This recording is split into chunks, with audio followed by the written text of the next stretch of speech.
And I'm glad to see faces I've seen before because that means you made it through.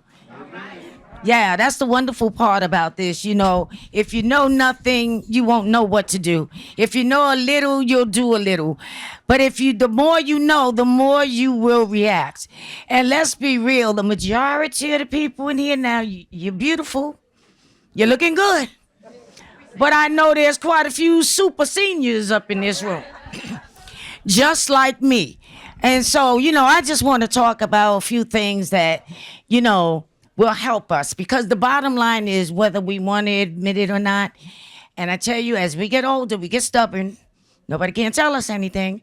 But if you know, like I know, you better let somebody tell you how to save your life if they know how, you know. And a lot of it, like I had to learn because when I came into this field, I came in a wheelchair. That's my motorized scooter in the back of my car. Say hello to the people, Felice. So I came into the program there and I trained for CERT, the people in the back in the green uniforms, Community Emergency Response Team.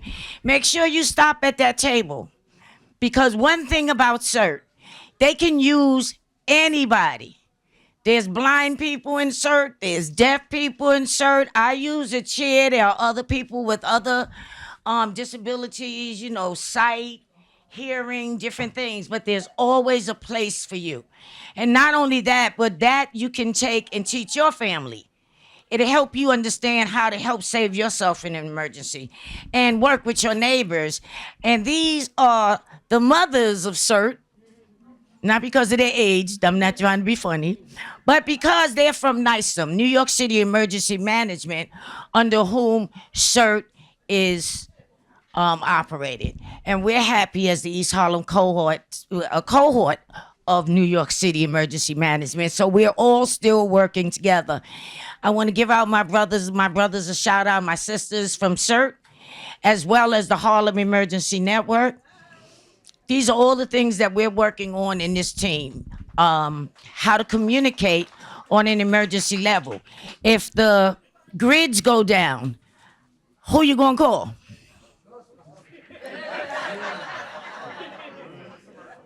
And how you gonna call them? Because if the internet goes down and Wi-Fi goes down and all of that goes down, you have no communication unless there's somebody here that really knows how to send smoke signals and they got a carrier pigeon. But this team operates through old school.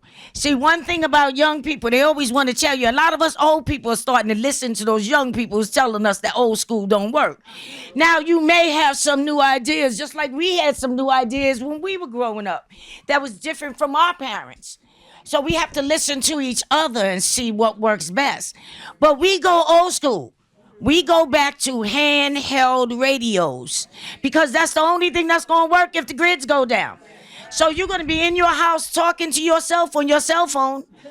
And the thing about it is, there's so many things that come along with that. Handheld radio. It's very simple operation. I don't want to go too deep into it because Harlem Emergency Network is coming in behind me, but I just want you to know that these are the things that's available. So the thing about it is, I had to learn that I had to reach out to other people. And then I had to realize at the same time, they may not reach back. So I had to depend on myself. Being a single senior, handicapped, and a lot of the handicaps I have nothing to do with being in that chair that you can't see. So I had to realize. So the first thing I did, how many people got a medic alert? I see 2 hands. Mine makes 3. Medic alert.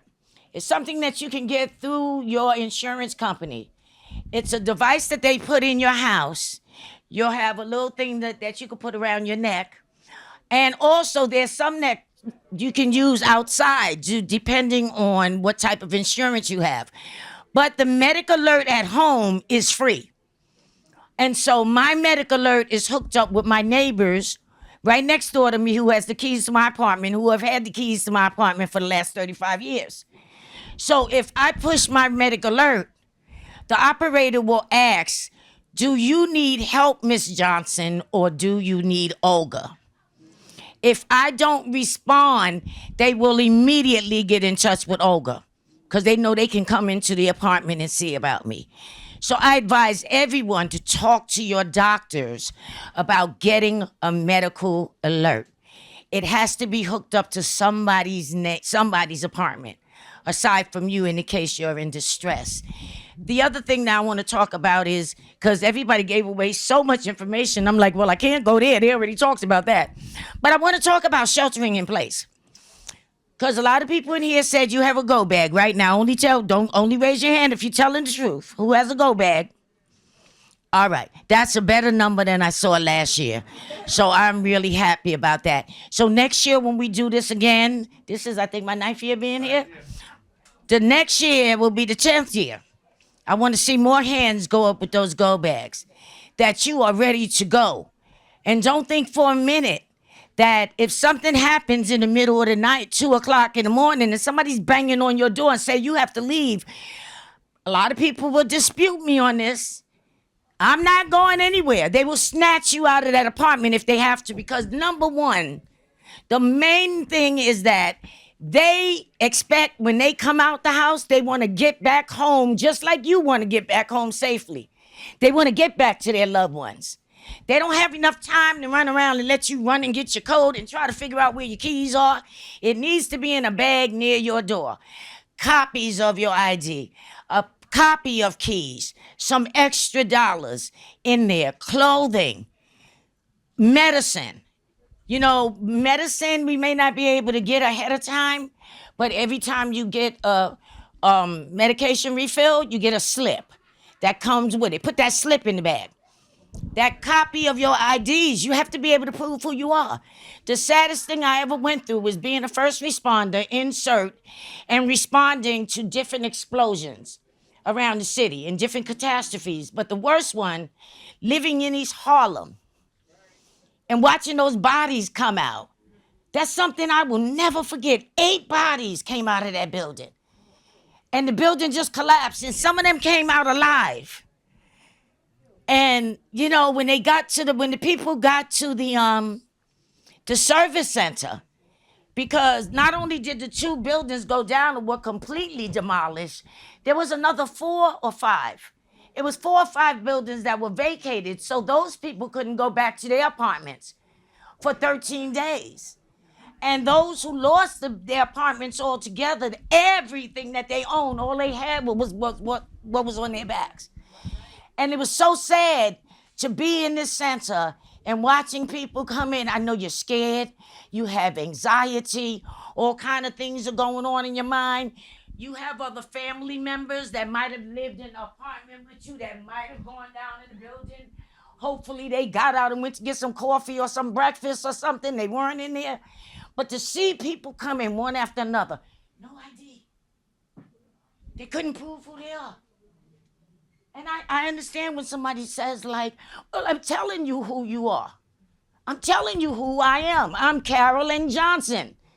I live such and such place, but I can't prove it. And I know when people come in and they're like, but I take medication. I take Lipitor. I take metformin. If I'm a doctor, I'm not going to put my license on the line giving you something that you can't prove. It is vitally important that you put that information in your go bag. And the only time you have to make sure you check it is when your medication changes. If they take you off of a medication or if they put you on a medication, because sometimes we don't remember. I came out of nursing school in 1974, and sometimes they'll ask me something, I'm like, did I ever take that? I don't even remember taking that. But it's the fact. Sometimes you just don't know the name of the medication you take, especially if you've been taking it over the years. So you want to make sure that information is in there. I want to leave you with this thought. Everyone, I have to sit down. I want to ask and really implore you to get a plan. And that plan should be with someone else. A family member, your child, grandchild, maybe an adult, but to make a plan to go somewhere else if you have to leave your home.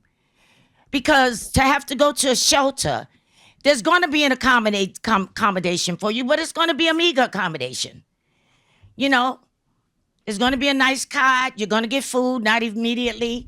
But I mean, if you have your own, all right now, because you can tell I'm a foodie now. But the food is not even going to be available soon. So you make sure you put a snack in there. Make sure you put a water in that bag. You know, talk to your family members. Don't just assume I can go to my son's house. You know, I can always go to my son's house unless you can, huh? The wife not only may not want you there, they may not be there. Unless you have a key and you've had an arrangement made with them. Because you're absolutely right. A lot of times people getting busy. Folk getting busy. They like, Ma, okay, I'm going to call her back. And they just keep getting their groove on. You know what I'm saying?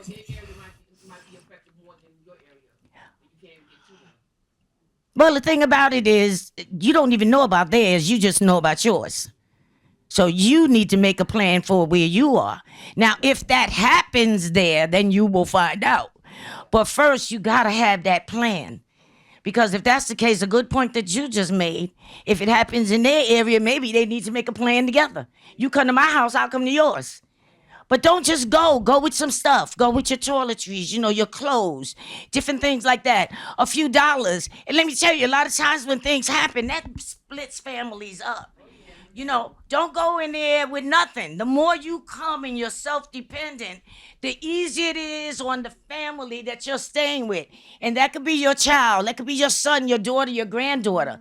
You want to make it easy on them. You don't want them, you know, you don't be sitting back, kicking back. Get up and help make breakfast. A lot of us in here get food stamps. Listen, I'm going to the store today. I'm going to get breakfast. Or what you want for dinner. Make a little list and I'll go get it.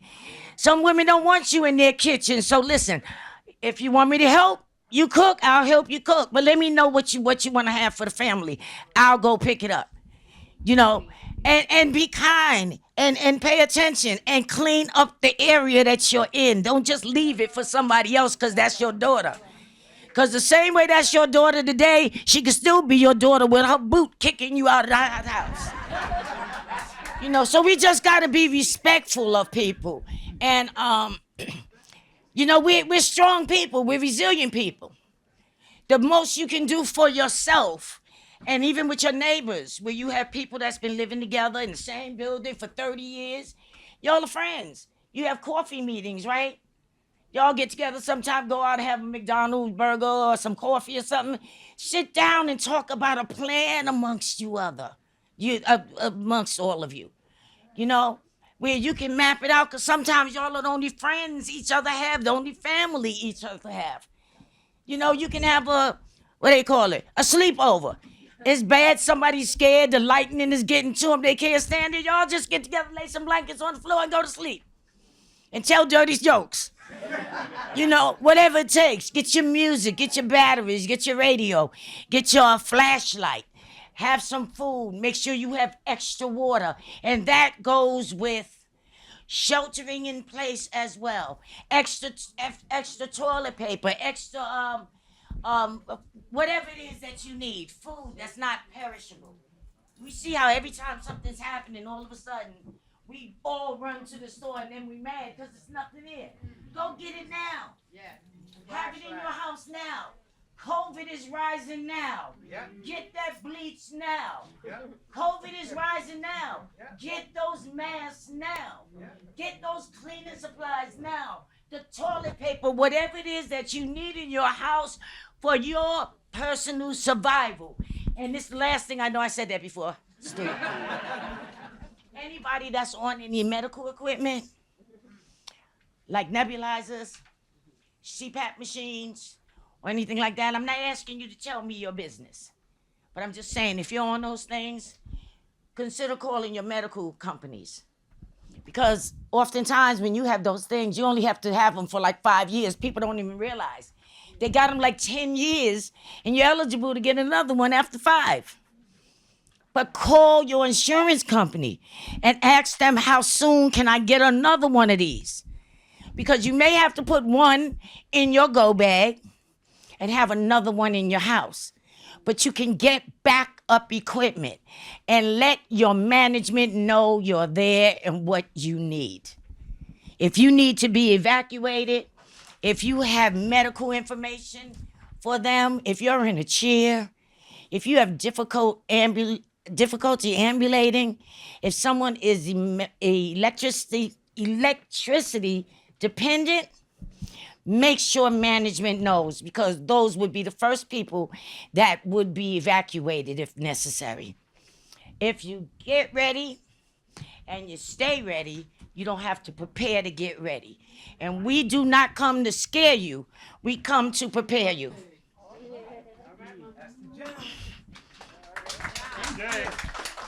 Thank you, Ms. Carol Johnson, East Harlem COAD. You heard it from a true veteran.